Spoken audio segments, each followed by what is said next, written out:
Bonjour, cette leçon porte sur le calcul et l'enregistrement de l'impôt sur les sociétés. La base d'imposition de l'impôt sur les sociétés est constituée de ce que l'on appelle le résultat imposable. Ce résultat imposable se calcule à partir du résultat comptable, c'est-à-dire du montant du bénéfice ou de la perte obtenu en comptabilité par soustraction des charges au produit. À ce résultat comptable, il va falloir ajouter ce que l'on appelle les réintégrations fiscales. Ce sont des charges de l'exercice qui avaient été soustraites des produits pour calculer le résultat comptable, mais qui ne sont pas déductibles fiscalement et qui doivent donc être réintégrées dans le bénéfice. Ce sont par exemple des amendes, la taxe sur les véhicules de société ou des dépenses dites somptuaires. Enfin, il faudra soustraire les déductions fiscales, c'est-à-dire des produits de l'exercice qui ne sont pas imposables et qui doivent donc être retranchés de la base d'imposition.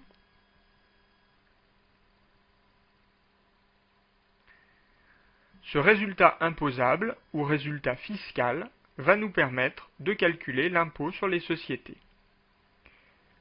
Le paiement de l'impôt sur les sociétés s'effectue par le versement de 4 acomptes, un tous les 3 mois, puis par le paiement du solde selon l'échéancier suivant. Le premier acompte, exigible le 20 février, doit être payé au plus tard pour le 15 mars. Pour le calculer, deux situations sont possibles. Si l'entreprise connaît avant le 20 février son résultat fiscal de l'année N-1, eh bien, dans ce cas, l'acompte sera égal au résultat fiscal N-1 multiplié par 8 1/3%. 8 1/3% correspond à un quart de 33,33% taux de l'impôt sur les sociétés. Si l'entreprise ne connaît pas son résultat fiscal avant la date d'exigibilité du premier acompte, eh bien cet acompte sera calculé sur le résultat fiscal de l'année précédente, N-2.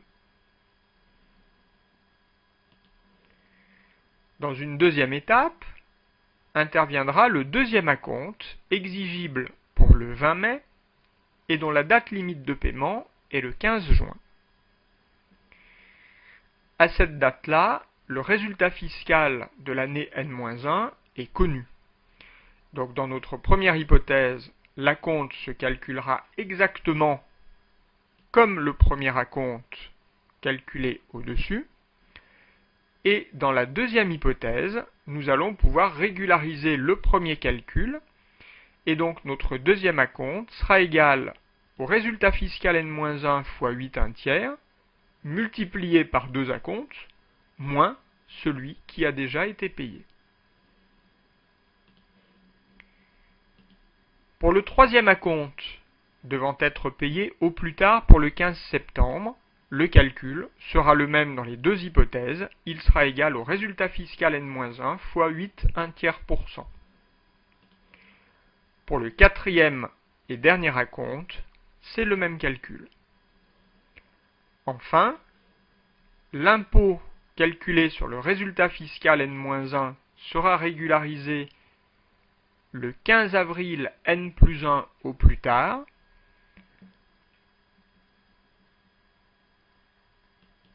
Ce solde sera égal au montant de l'impôt qui a été calculé, moins la somme des 4 acomptes déjà versés.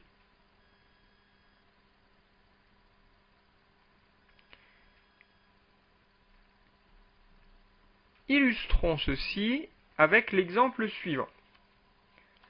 L'entreprise Caligénie vous transmet les informations suivantes.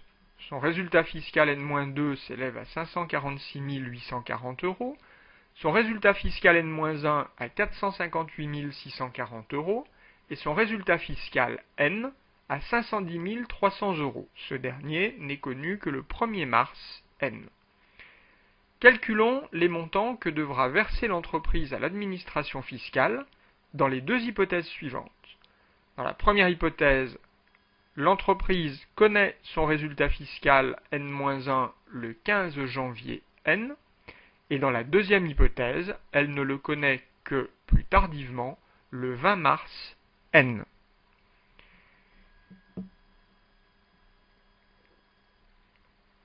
Les dates importantes pour nos calculs seront les suivantes.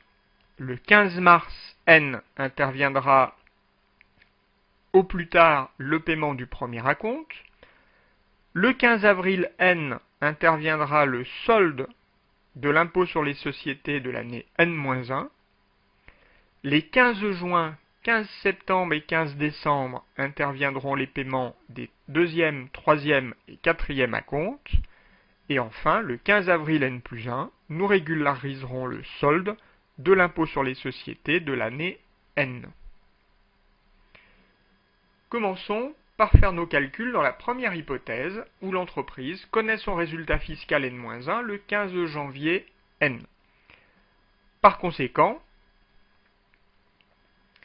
pour son premier acompte, elle peut utiliser ce résultat fiscal N-1 qui est connu. Le premier acompte sera donc égal à 458 640 € fois 8,1%. C'est le même calcul qui sera réalisé pour les deuxième, troisième et quatrième acomptes.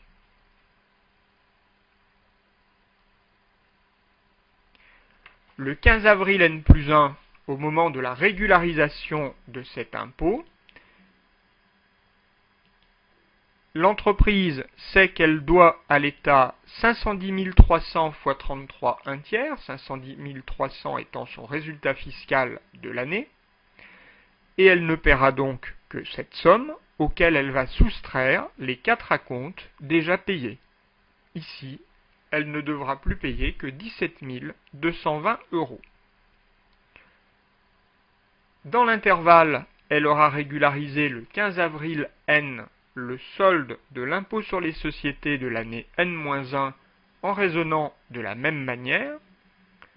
En l'occurrence, l'impôt de l'année N-1 sera calculé sur le résultat fiscal de cette même année, 458 640 €, fois 33 un tiers %, et elle ne paiera que cette somme, auquel elle retranchera les acomptes déjà versés, qui auront été calculés sur le résultat fiscal de l'année précédente.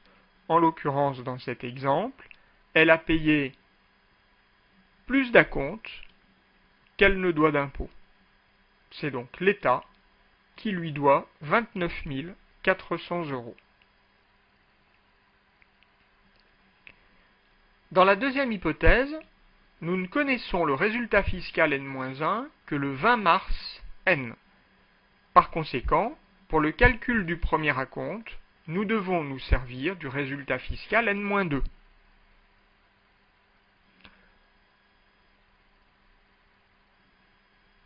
Pour le deuxième acompte, le résultat fiscal N-1 étant connu, nous pouvons régulariser et calculer le résultat fiscal N-1 fois 8,1 fois 2 acomptes, moins la somme qui a été payé pour le premier acompte. Il nous reste donc à payer 30 870 €.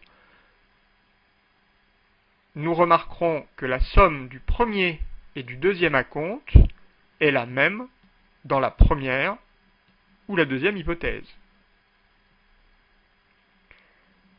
Pour les acomptes numéros 3 et 4, le résultat fiscal N-1 étant connu, le calcul est le même que dans la première hypothèse.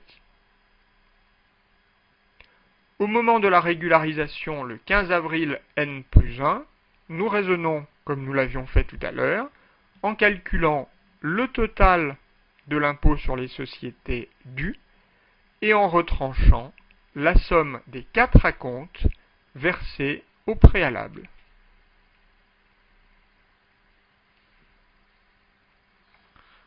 Dans l'intervalle, la régularisation de l'impôt sur les sociétés de l'année précédente intervenue le 15 avril N s'effectue comme dans la première hypothèse.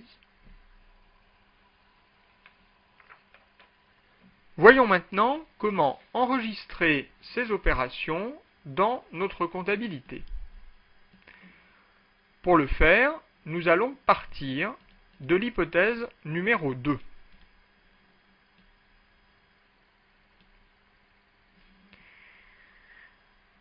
La première chose à enregistrer est l'acompte du 15 mars. À cette date-là, notre entreprise paye 45 570 € à l'État. Par conséquent, nous créditons le compte banque pour constater le flux monétaire de sortie et nous soldons la dette d'impôt sur l'État.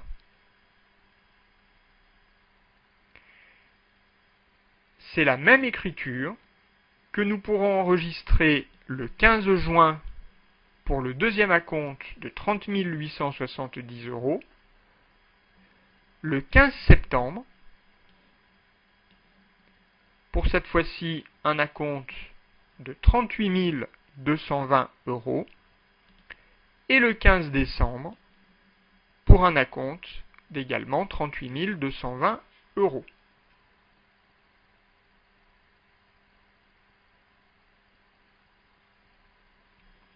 Il s'agit, le 15 décembre, du quatrième acompte.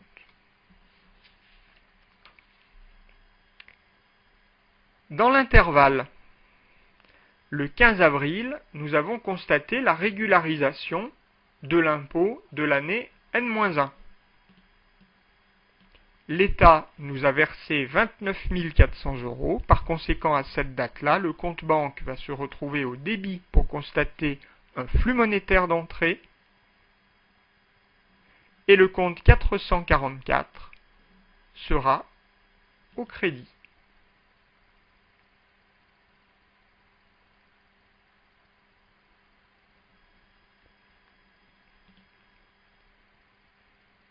Il nous reste à enregistrer l'opération du 31 décembre N.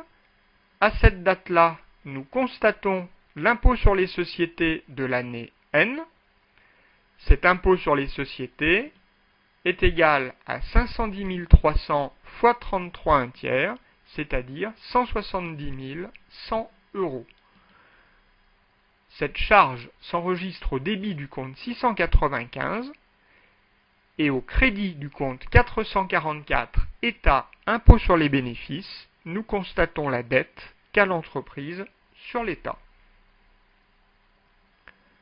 Le 15 avril N+1, nous constaterons enfin la régularisation de l'impôt et le paiement à l'État de 17 220 € en créditant la banque et en débitant le compte 444 pour liquider l'impôt sur les sociétés de l'exercice N.